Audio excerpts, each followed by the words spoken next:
हरे कृष्णा। तो last session में हमने श्रीला भक्ति सिद्धांत सरस्वती ठाकुर प्रभुपाद जी के रिगार्डिंग थोड़ा सा डिस्कशन करा था।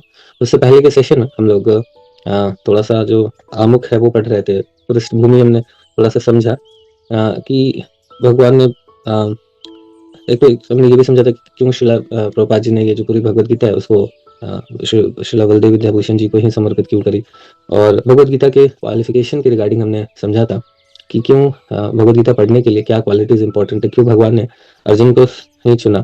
ऐसे भगवत गीता सुनने का काम तो धृतराष्ट्र ने भी करा था और भगवत गीता अर्जुन ने भी सुनी, और धृतराष्ट्र के अंदर कोई परिवर्तन नहीं आया और अर्जुन ने इतना जो अर्जुन है वो ट्रांसफॉर्म हो गए।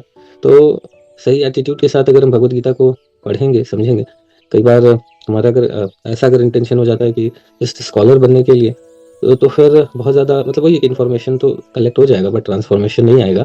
हमें ये इसी अल्टीमेट इसी भावना के साथ भगवत गीता को समझना है कि हमें अपने अंदर ट्रांसफॉर्मेशन लाना है। जैसे सिद्धांत चैतन्य प्रभु जी भी बता रहे थे कि स्पेशली डिवोटीज के साथ एक बड़ी समस्या हो जाती है, और कि जब भगवत गीता वगैरह पढ़ते हैं तो वो उनके अंदर क्या आता है कि अच्छा हम इसको इस तरह से पढ़े कि इसको दूसरों को समझा सके। तो मतलब दूसरों के लिए कई बार हम पढ़ने लगते हैं, तो उससे क्या है कि हमें बहुत बेनिफिट नहीं मिलेगा, क्योंकि हम फिर लगता है अच्छा ये पॉइंट इसको ऐसे बताया जा सकता है।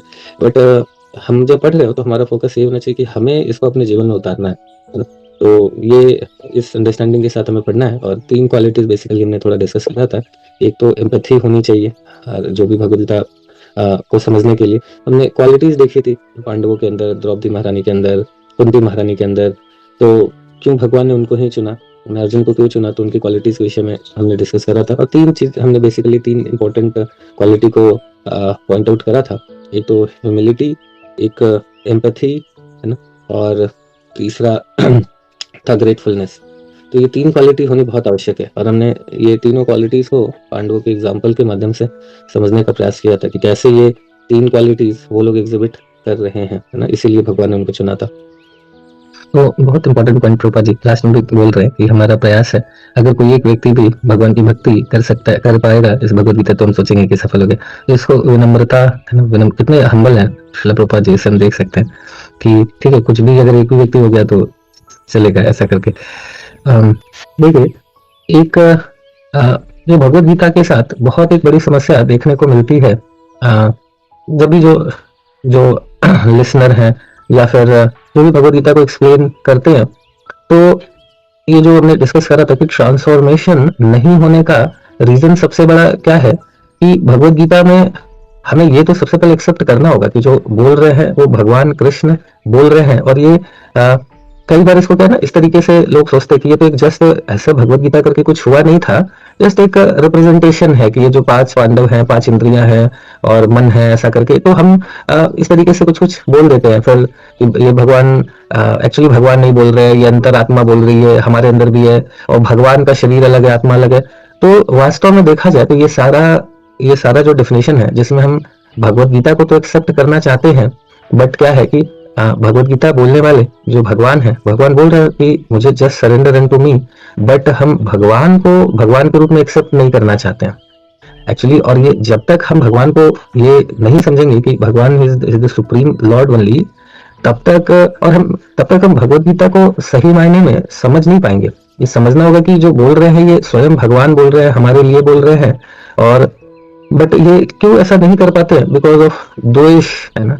एक बार मैं भी सेशन ऐसा दे रहा था, तो भगवत गीता का सेशन, तो वहां पे एक सोसाइटी में, तो वहां पे मैं थोड़ा सा बता रहा था कि भगवान कृष्ण के विषय में बता रहा था कि कैसे भगवान सुप्रीम लॉर्ड है, इसको समझना होगा। तो एक व्यक्ति थे तो मेरे से बड़ा गुस्सा हो गया, बोले कि मैं भगवत गीता सुनने आया हूँ, कृष्ण का आपके कृष्ण आपके कृष्ण का ग्लोरिफिकेशन सुनने नहीं आया हूँ, है ना। तो मैं बहुत सरप्राइज हुआ कि मतलब तो ऐसा इस द्वेष के साथ अगर भगवान से ऐसा द्वेष है तो कैसे हम समझ सकेंगे भगवत गीता, है ना।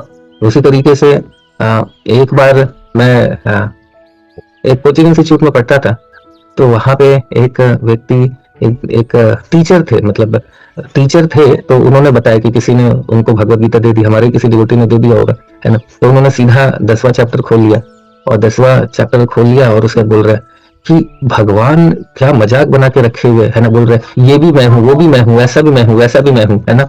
तो सब तुम ही हो तो मैं क्या हूँ, है ना। तो मुझे बहुत गुस्सा आया कि सब यही है तो मैं क्या हूँ, और फिर मैंने भगवत गीता डस्टबिन में डाल दी, है ना। तो फिर मेरे अंदर से वही आवाज आई कि आप गधे हो। मतलब इतना, मतलब सोचिए कि इतना द्वेष है भगवान से, तो ऐसे द्वेष के साथ हम कैसे भगवत गीता को समझ पाएंगे, है ना। तो सबसे पहले तो ये समझना आवश्यक है हमें कि ये कोई, ठीक है, इसको समझने के लिए हम इंद्रियों को पांडव से रिलेट कर दे, ये रिलेट जो भी करना है करिए, कोई दिक्कत नहीं, बट ये एक्सेप्ट करना होगा। हम पहला श्लोक भी पढ़ते हैं तो श्रील प्रभुपाद जी इसी बात को वहां पे भी बता रहे हैं कि ये कोई सिंबॉलिक रिप्रेजेंटेशन नहीं है। कुरुक्षेत्र करके एक मैदान है जहां पे युद्ध हुआ था, आप अभी भी जाके देख सकते हो। हम लोग भी गए थे, इतना बड़ा बड़ा फील्ड है वहां पे, है ना। तो लगा कि सच में हुआ होगा। फिर सारे अभी सारे मतलब जब युद्ध हुआ था तो सब कुछ अभी भी प्रेजेंट है, बहुत सारी चीजें प्रेजेंट है अभी, जैसे हम समझ सकते हैं। तो एक्सेप्ट करना होगा कि भगवान है, नहीं तो हम सरेंडर किसको करेंगे। पूरी भगवत गीता को भगवत गीता जैसे श्रील प्रभुपाद जी देखिए बहुत इंपॉर्टेंट एक बात बता रहे हैं कि भगवत गीता जस्ट नॉलेज नहीं है, ये पूरा लाइफस्टाइल है ना।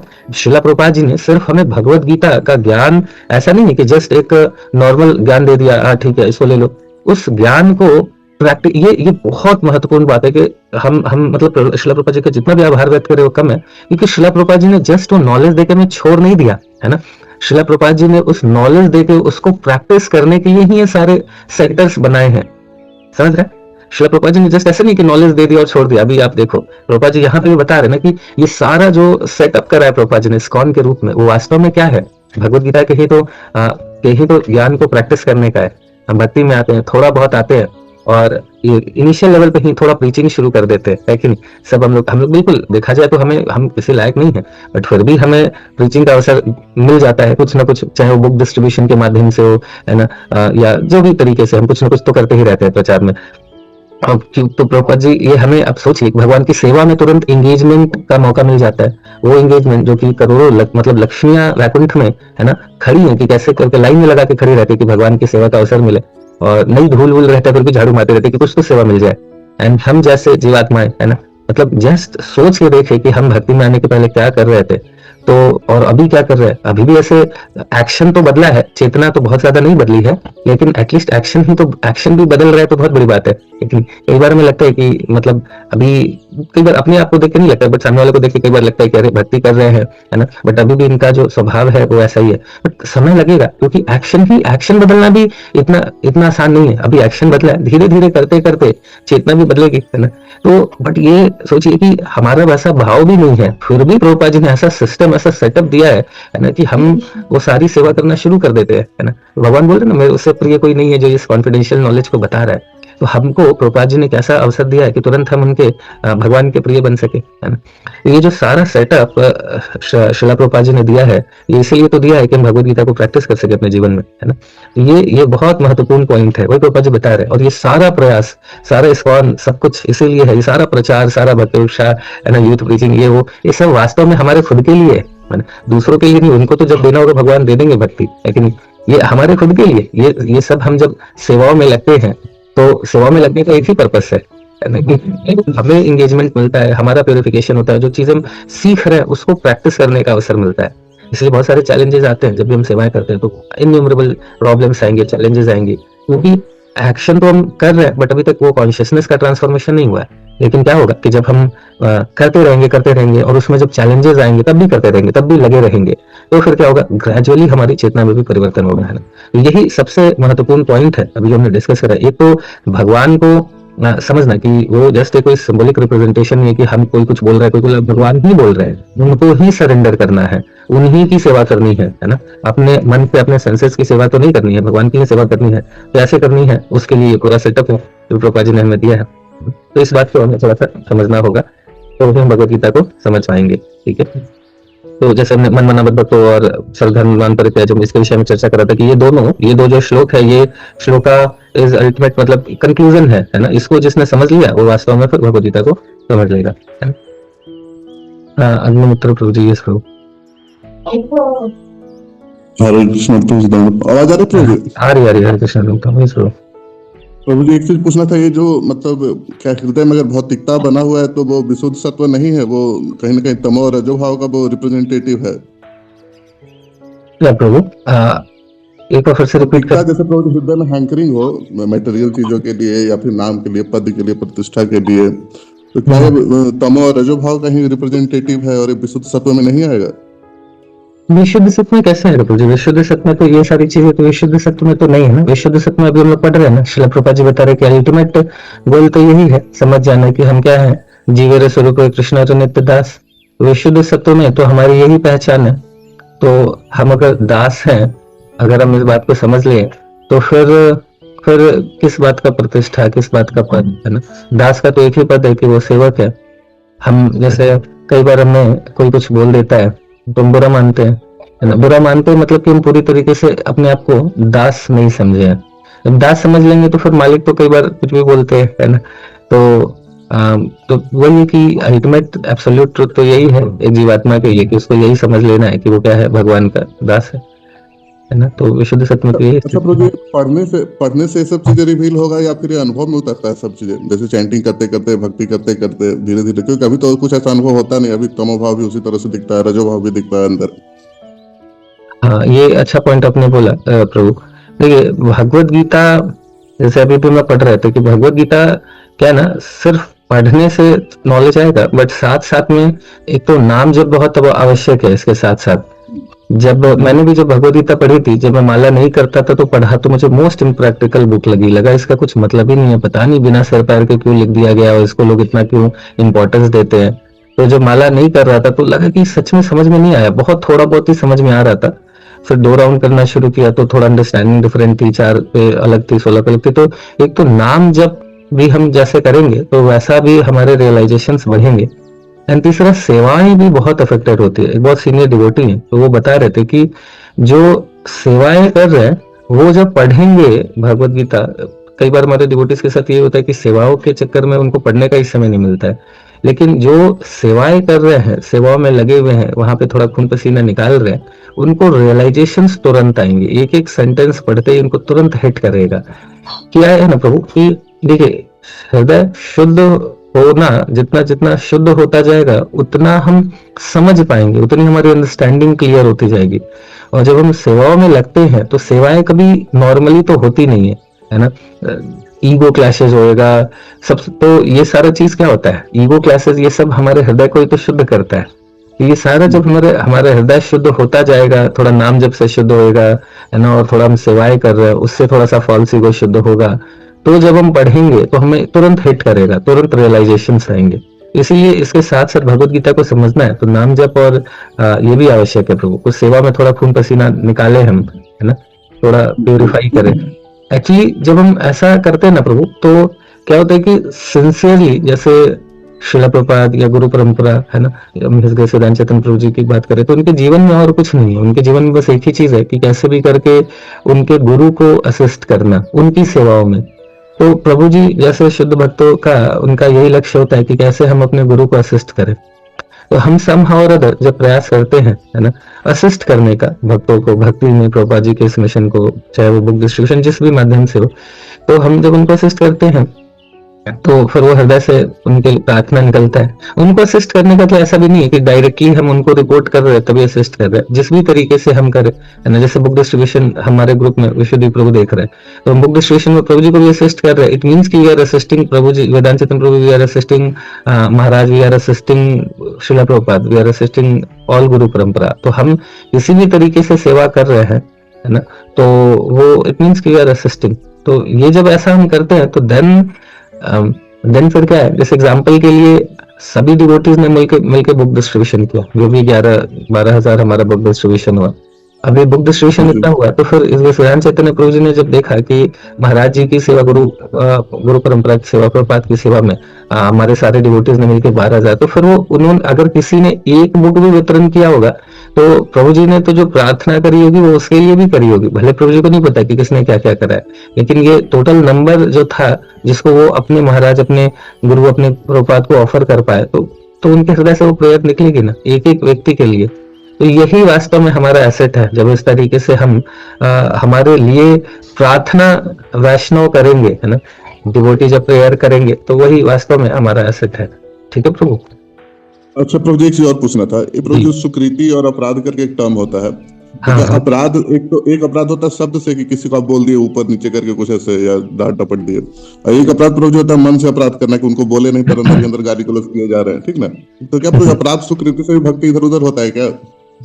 देखिए क्या है ना प्रभु कि मतलब बेस्ट यही है कि हमारे अगर मन में कुछ आ रहा है, कलयुग कलयुग क्या है ना, Kalyug is the age of quarrel and hypocrisy, है ना। मतलब ये जो क्या है ना कि कलयुग का ऐसा स्वभाव है लोगों के बीच में मिसकम्युनिकेशन डेवलप करना। कई बार इंटेंशन किसी का नहीं होता है। नॉर्मली भक्ति में हम आते हैं तो भक्ति में आ रहे हैं यहाँ पे सेवाएं करने के लिए, तो हमारा इंटेंशन मोस्टली लोगों का गलत नहीं होता है। लेकिन परिस्थितियां इस कलयुग में ऐसी बन जाती है कि आपस में कन्फ्लिक्ट होना बहुत स्वाभाविक हो जाता है ना। तो कन्फ्लिक्ट्स होना, क्वेरल होना, हिपोक्रेसी होना, कई बार लगता है कि सामने वाला व्यक्ति ऐसा कर रहा है तो हम भी क्यों नहीं करें, मतलब बहुत सारे। तो ये स्वभाव ही ऐसा है कलयुग का कि यहाँ पे ये होगा, लड़ाई झगड़ा होगा, मिसकम्युनिकेशन होगा, है ना। तो बेटर तो सामने वाले की चीजें हमें सही नहीं लगेंगी, बट इसीलिए बहुत आवश्यक है ना कि हम क्लैरिटी लेते रहे, क्लैरिटी लेते भी रहे, देते भी रहे। एटलीस्ट हम प्रयास करें। हमें जैसे अभी क्या हुआ कि कुछ समय पहले, अभी 2-3 दिन पहले, कुछ सॉरी लास्ट संडे एक मैं सेशन में दे रहा था, तो उसमें सेशन क्या, एक डिवोटी से मेरी बात हो रही थी, तो उनको कुछ मैंने ऐसा बताया, है ना। तो उनको वो चीजें ठीक नहीं लगी, तो फिर अगले दिन उन्होंने फिर तुरंत कॉल करा एंड देन पूछा कि प्रभु जी ये जो आपने मेरे विषय में समझा है, बोला है, मुझे लग रहा है कि वो ठीक नहीं है, तो मैं उसको थोड़ा एक्सप्लेन करना चाहता हूँ।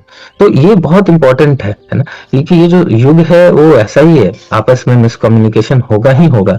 तो हम प्रयास करें कि क्लैरिटी ले ले। अगर हमारा संबंध सामने वाले व्यक्ति से अच्छा है तो हम फिर उन्हीं से क्लैरिटी ले ले। और अगर हमें अगर हमारा नहीं है, मतलब उनके साथ हमें लग रहा है कि अगर हम सामने वाले व्यक्ति को बताएंगे तो फिर वो व्यक्ति सही से नहीं लेगा, हो सकता है कि वो और मतलब और हमारा संबंध खराब हो जाए, तो उनके काउंसलर या उनके फैसिलिटेटर को हमें बताना चाहिए, है ना। वो कंप्लेन नहीं कहलाएगा। हम अगर बता रहे हैं कि हम अगर बेस्ट तो यही है कि अगर हम खुद बताएं कि आपकी ये चीज हमें ठीक नहीं लग रही है और इसके कारण मैं नहीं समझ पा रहा हूँ और मेरे मन में अपराध आ रहा है आपके प्रति, तो अगर हम बोले तो ये बहुत अच्छा है। अगर हमें लग रहा है, लेकिन हमने 2-4 बार ट्राई करा है और हमें लगता है कि नहीं, बोलने से थोड़ा सा मतलब समझ नहीं पा रहे हैं और थोड़ा गड़बड़ हो रहा है, तो फिर हमको उनके सीधा फिर और किसी को बोलने की जगह फिर क्या है ना कि फिर हमारा हर्ट हम सीधा इमीडिएटली उनके काउंसलर से, उनकी अथॉरिटी से शेयर करें कि हमें ये समस्या लग रही है प्रभु जी, हो सकता है मैं गलत भी हूँ, बट आप मुझे भी हेल्प करिए इस चेतना से, मतलब अभी जो मेरे मन में उनके प्रति अपराध आ रहा है उससे बाहर से निकलने में आप मुझे हेल्प कीजिए। और अगर आपको लग रहा है कि उनसे गलती हो रही है तो प्लीज उनको भी हेल्प कीजिए। क्योंकि देखिए हम भक्ति मतलब ये हम सबको मिलके ऐसा ही एक दूसरे का हाथ पकड़ के ही आगे बढ़ना पड़ेगा प्रभु, है ना। हम सभी को एक दूसरे के हेल्प की आवश्यकता है। हम कोई एक पीछे जा रहा है ना, तो हमें उसका तिरस्कार दुत्कार नहीं करना है। हमें फिर क्या करना है मिलके कि हमें फिर उसको उठाना है, क्योंकि हम लोग सब एक एक करके बीच बीच में गिरते रहते हैं, है ना। तीन तीन गुणों के प्रभाव में है, कभी कोई गिरेगा कभी कोई गिरेगा।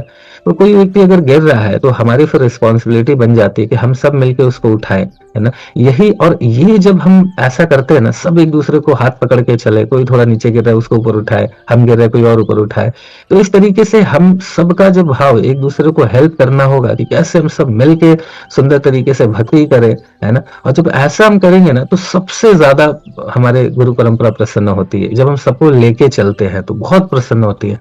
खुद सोचिए कि एक पिता एक पेरेंट को, बच्चा इंडिविजुअली बहुत अच्छा करे तो बहुत अच्छा, मतलब ठीक है अच्छा लगेगा, लेकिन अगर वो अपने साथ साथ अपने भाई बहनों का भी टेक केयर कर रहा है तो पेरेंट्स बहुत खुश होते हैं, बहुत ज्यादा खुश होते हैं। तो ऐसा ही है प्रभु कि हम अगर सभी को लेके चले, तो हम अगर परेशान भी हैं, अपने मन में कुछ अपराध भी आ रहा है, हम नहीं समझ पा रहे, तो समझना होगा कि ये स्वभाव है इस कलयुग का। ये जरूरी नहीं है, बेनिफिट ऑफ डाउट हमेशा सामने वाले व्यक्ति को देते रहे कि हो सकता है मुझे कुछ मिसकम्युनिकेशन हो, बट अगर बार बार ऐसा हो रहा है तो उनके साथ शेयर इनिशियली, मतलब स्टेप वाइज देखा जाए तो इनिशियली है कि हम बेनिफिट ऑफ डाउट दें, बार बार दें। जब हमें लग रहा है कि अब थोड़ा बेनिफिट ऑफ डाउट देना संभव नहीं है तो हम थोड़ा समय मांगे उनसे, ऐसा रैंडमली नहीं बात करें, हम उनसे समय मांगे कि प्रभु जी मुझे ना आपसे कुछ डिस्कस करना है ना। और फिर समय मांग के फिर हमें स्पेशली बोलना है कि, स्पेशली बोलना है ताकि वो भी सामने वाले व्यक्ति उसके लिए भी रेडी रहे, वो भी अपना टाइम और कॉन्शियसनेस प्रिपेयर करके रखे कि इसी टॉपिक पे बात होना है। और हम क्लियरली बोले कि मेरे आपके थोड़ा सा कंफ्यूजन हो रहा है, तो जिसके कारण मेरे मन में आपके प्रति थोड़ा सा हाँ, अपराध आ रहा है, तो ऐसा मैं चाहता हूँ एक बार आपसे डिस्कस करना। और हम ऐसा करके डिस्कस करें, 1-2 बार करें, लेकिन अगर लग रहा है कि मतलब नहीं हो पा रहा है ना, उल्टा रिलेशन और ज़्यादा खराब हो रहा है और ज़्यादा खराब हो रहा है, बार-बार हमने प्रयास किया, तो देन इमीडिएटली, क्योंकि हमें इस भावना से तो निकलना है, मन में किसी भी भक्त के प्रति अपराध होगा, तो समस्या क्या है ना कि फिर हमारा हृदय में भगवान कैसे आएँगे? हमारा हृदय अगर जल रहा है ना? भगवान भी हमारे मक्खन जैसे हैं, है ना? और हमारा हृदय अगर वो जल रहा है, तो भगवान कैसे उस हृदय में आएँगे जहाँ पे चारों तरफ आग लगी हुई है? भगवान तो इतने जैसे डेलिकेट। जैसे जैसे प्रभु जी ये कहना है कि भक्त के प्रति अपराध तो बहुत बड़ा अपराध के रूप में देख सकते हैं आपको, वो वैष्णव उसके प्रति आपका अपराध हो जा रहा है, तो ये तो बहुत महाअघन्य मतलब आप बोल सकते हो जो जिसका कोई वर्णन है।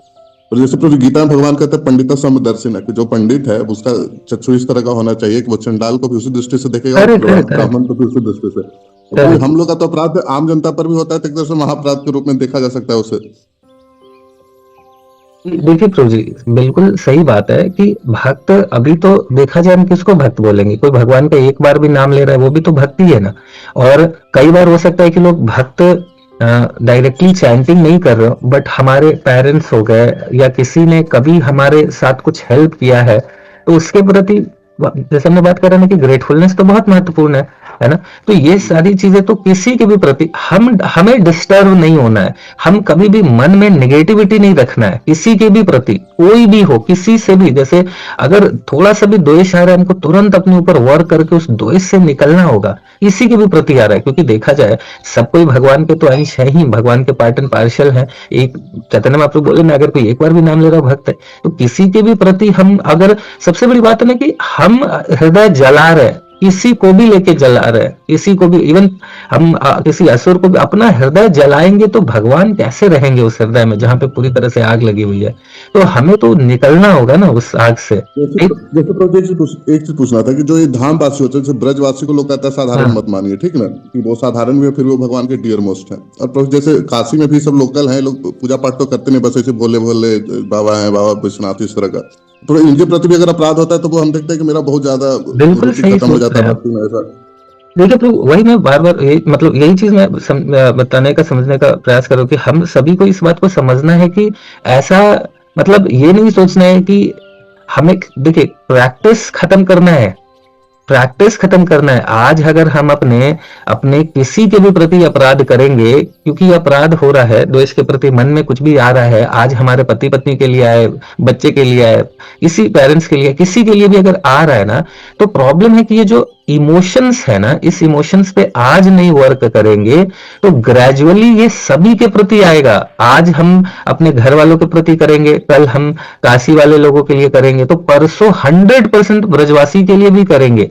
और उसके बाद एक समय आएगा जब हम भगवान के प्रति भी करेंगे, कि ये सीधा खड़े नहीं हो सकते, कि आड़े टेढ़े खड़े रहते हैं, है कि नहीं? ये क्या मजाक है ना, कि ऐसा कुछ भी बोल देते हैं। तो ये समस्या है कि ये इस पे वर्क करके इसको खत्म करना होगा, नहीं तो ये शुरुआत है ना यहाँ से निकली है, बट वो भगवान तक ही पहुंचेगी। देखिए इसलिए वेदांत चेतन तो एक बार बता रहे थे कि किसी एक जीवात्मा के प्रति भी इस भौतिक जगत में द्वेष है, या आध्यात्मिक कहीं पे भी हम किसी एक के प्रति भी द्वेष है, इट मीन्स कि वो द्वेष हमारा भगवान से है ना। हम अगर कोई गलती कर रहा है, कोई गड़बड़ कर रहा है, कुछ भी कर रहा है, बट हम द्वेष करना उसे अफोर्ड नहीं कर सकते हैं, समझ रहे? अफोर्ड नहीं कर सकते किसी से भी द्वेष करना, क्योंकि समझना होगा ये द्वेष वास्तव में एक, देखिए अलग परिस्थितियां पैदा हुई हैं, बट प्रॉब्लम है कि ये परिस्थितियां के कारण जो अंदर में द्वेष है वो प्रकट हुआ है, बट द्वेष तो है। अगर द्वेष नहीं होता तो कुछ भी हो जाए, परिस्थितियां, बारिश अगर हुई तो जंगल में ना कुछ, मतलब ये घास वास उगनी शुरू हो जाती, इसका मतलब कि बीज तो था, है ना। अभी बाहर से सब कुछ साफ दिख रहा था, बट जैसे ही बारिश हुई तो तुरंत घास हो गया, इसका मतलब बीज था, है ना। तो ये समझना होगा प्रभु जी कि बीज है हम सभी के, अगर किसी के प्रति भी द्वेष आ रहा है किसी भी परिस्थिति में, इट मीन्स कि वो द्वेष का बीज है हमारे अंदर, तो हमें उस पर वर्क करना है, निकालना है ना। जैसे कि हम नोएडा टेम्पल में आए थे शुरू तो वेदांत चेतन प्रभु जी के एक कोट सुने थे कि be the change want see the change, जैसा गांधी जी कोट करते थे। कि बदलाव खुद के अंदर आने चाहिए, तभी दुनिया में बदलाव आएगी। अब प्रभु जी इधर बनारस में कबीर चलते हैं कि बुरा जो देखन मैं चला, बुरा न मिलिया कोई, जो दिल ढूंढा आपने मुझसे बुरा न कोई। तो प्रभु जी हम लोग के अंदर ये भाव आता ही नहीं, हम लोग दूसरे में तो बुरा देखते हैं, खुद के अंदर पूरा क्लियरिटी नजर आता है कि अपन तो कबीर और वो महात्मा गांधी के लेवल पर पहुंचा हुआ है इधर, ठीक है ना। तो कैसे प्रभु जी इस तरह का भाव डेवलप हो गया, अरे अपने अंदर बहुत ज्यादा गंदगी है, कैसे इसको हील किया जाए? हाँ, ये थोड़ा सा, ये बहुत सच में ये बहुत दुख की तो बात है कि जैसे परम पूज्य गौर गोविंद स्वामी महाराज जी कहते हैं कि डुप्लिसिटी बहुत खतरनाक है ना। जब तक वो डुप्लिसिटी हमारे हृदय से नहीं निकलेगी तब तक भक्ति में बहुत मुश्किल है ना। तो डुप्लिसिटी है वास्तव में हमारे हृदय में, जिसके कारण हम हमारे अपने अंदर के फॉल्ट्स नहीं दिख पाते हैं, है ना। और तो ये थोड़ा समस्या तो है कि हमारे अंदर के फॉल्स नहीं दिखते, ये एम्पैथी ये सब नहीं आ पाता है, ग्रेटफुलनेस नहीं आ पाता है, तो ये डुप्लिसिटी है। और इसका अप्रोच वही है कि इससे निकलने का हमारे इस महात्मा प्रभु श्रील प्रभुपाद डिसाइपल है, बताते कल मैं पढ़ रहा था तो प्रभु जी बता रहे थे कि डुप्लिसिटी से निकलने का एक ही तरीका है, वो क्या है? टॉलरेंस, है ना। ये हम फिर अगर हमारे अंदर डुप्लिसिटी है वो तभी निकलेगी जब हम दूसरों को टॉलरेट करना शुरू करेंगे, वो और कोई तरीका ही नहीं है। हम ये समझेंगे कि मतलब हमेशा प्रयास करेंगे बेनिफिट ऑफ डाउट सामने वाले को देते हुए, और टॉलरेट करेंगे, है ना। हमें टॉलरेट करना है तो ग्रेजुअली हमें अपने डुप्लिसिटी पे अपने आप ही वर्क करना पड़ जाएगा, है ना। तो वो टॉलरेंस बहुत अच्छा है। कई बार हम क्या करते हैं, टोटली अवॉइड करने का प्रयास करते हैं, है ना, कि बट टॉलरेट करना पड़ेगा। टॉलरेंस, बाकियों लोगों के बिहेवियर, इन सभी को टॉलरेट करते रहेंगे तो इससे हमारी डुप्लिसिटी निकल जाएगी, ठीक है। तो शैली माता जी पूछे कि नौकर और दास होने में क्या डिफरेंस है? कोई डिफरेंस नहीं है, मतलब एकदम बिल्कुल वैसा ही, नौकर और दास में कोई डिफरेंस ही नहीं है। बिल्कुल ऐसा ही बिहेव करना है कि हम नौकर ही है ना। दास मतलब नौकरी तो हुआ, है ना। और इवन कई बार तो डिवोटीज स्लेव भी यूज करते हैं, तो नौकर तो तब भी मतलब छोड़ सकता है, स्लेव छोड़ नहीं सकता है, तो हम तो स्लेव्स है भक्तों के, है ना। तो ये थोड़ा सा होना चाहिए। नौकर भी थोड़ा ऊंचा हो गया, दास उससे भी नीचे है। सभी का बहुत बहुत धन्यवाद। श्री प्रभात की जय, अनंत कोटि वैष्णव की जय, भगवद गीता यथारूप की जय, निताई गौर प्रेमानंद। हरि हरि बोल। हरे कृष्णा कृष्णा